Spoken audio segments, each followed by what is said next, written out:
Now I'm going to turn to Mei Lin, and we're going to talk about your work. And while Mei Lin and I are talking, David is going to be drawing a representation of our conversation, and then we're going to look at it and see what David's drawing tells us about our own conversation. Now, Mei Lin, you have been involved in something called Program for the Future. What can you tell us about that?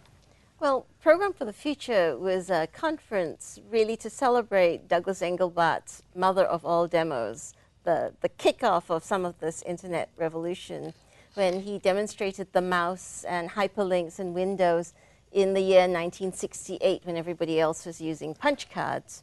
He received a standing ovation here in San Francisco, and so everybody wanted to celebrate those 40 years. But some of the people wanted to look forward, that Engelbart himself says that only 1% of what he envisaged has ever been done. And where is all the rest of it?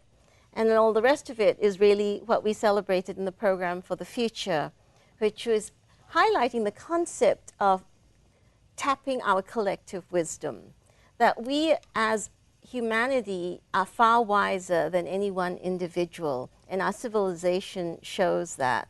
So the Program for the Future is saying, how can technology help us be more human? How can our civilizations be wiser?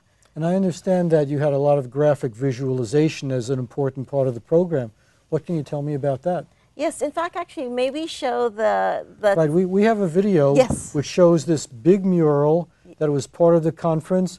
So let's go ahead and roll that tape, and Mei Lin is going to narrate the tape. So this mural is 40 feet long and was created over a period of 2 months by Eileen Clegg.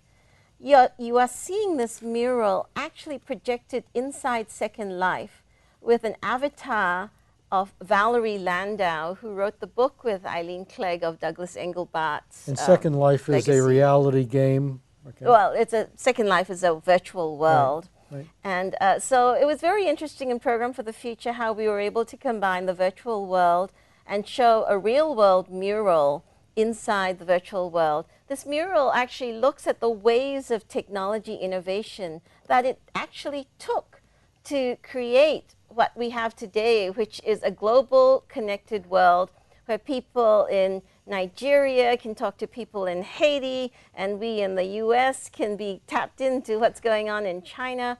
It's a very exciting vision, but the technologies are only just starting to enable us to do that. We haven't really learned to communicate as humans. We look at ourselves and send emails. What if we could use pictures to share common visions of our future?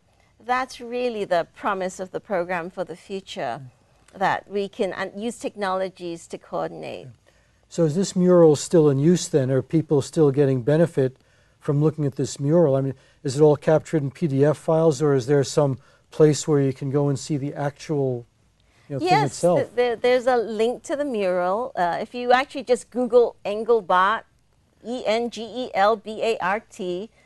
mural, M-U-R-A-L, you will find this mural on the internet. Now, does the artwork drive the conference where you start with the mural and the conference follows, or does the mural record what happened in the conference? What's driving which? The mural was created over a period of 2 months before the conference, really to shape the image that we stand on the shoulders of many people, and that there will be people who come after us who want to stand on our shoulders. And what are we doing about it? What are we doing to make a better future for those who come after us? Now, I understand you're also doing some work with the government, and one of our topics tonight is how can these methodologies be applied to the government. What's your experience of working with the government? You know, sometimes they're a little slow to adopt technology because it's a bureaucracy. You can't just make a decision without involving a whole bunch of people. Yeah, well, as you mentioned earlier, both of you, the internet really came out of investment by the Department of Defense. And as a result of the connection with Engelbart, with DARPA, the Advanced Research Projects Agency, I was approached by the U.S. Air Force to participate in a study of what would military medicine be like in the year 2045. And what we found is that to get across the silos of information non-sharing that is there, drawing pictures and having people articulate their dreams and visualize how things could be much better in 35 years has allowed us to make a lot of progress. Now, is there any resistance to that? Do you hit any roadblocks, or does the government say, well, of course we want to have graphic representations of what's going on? That helps us.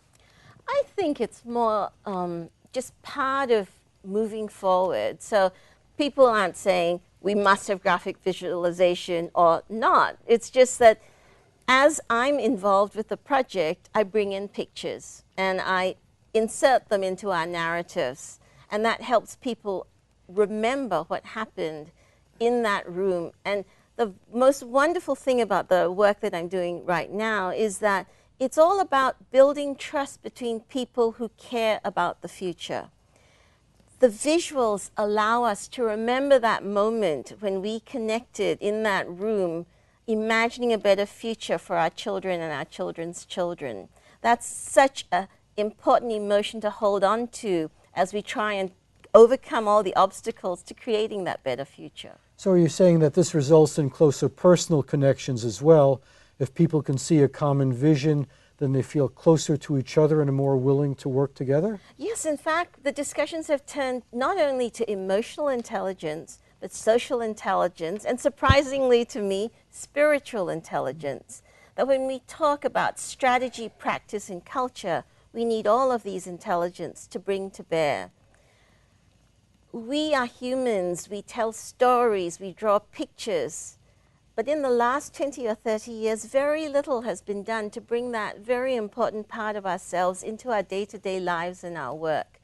It's time to bring that in, and I'm really honored and privileged to be part of working with the U.S. Air Force to do this. And we're going to continue to talk about these topics, but now we're going to look at David's drawing. He has been drawing a representation of what we've been talking about, and we'll see if we can detect any patterns that we might not have noticed before. So what have you got for us, David?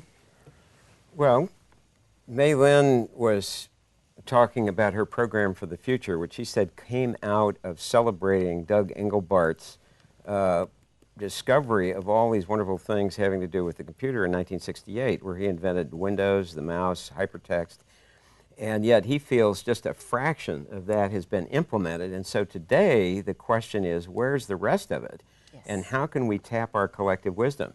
So in this celebration, Eileen Clegg and a whole community of people created a total pictorial representation of this entire journey from 1968 on, showing the waves of innovation and really, in some ways, raising an inquiry about what's the next one, what's going to happen, and asking the key question of what if we could use these pictures to share visions? What if we could use this kind of mapping and display making, which I know is part of Doug Engelbart's vision back in the early days.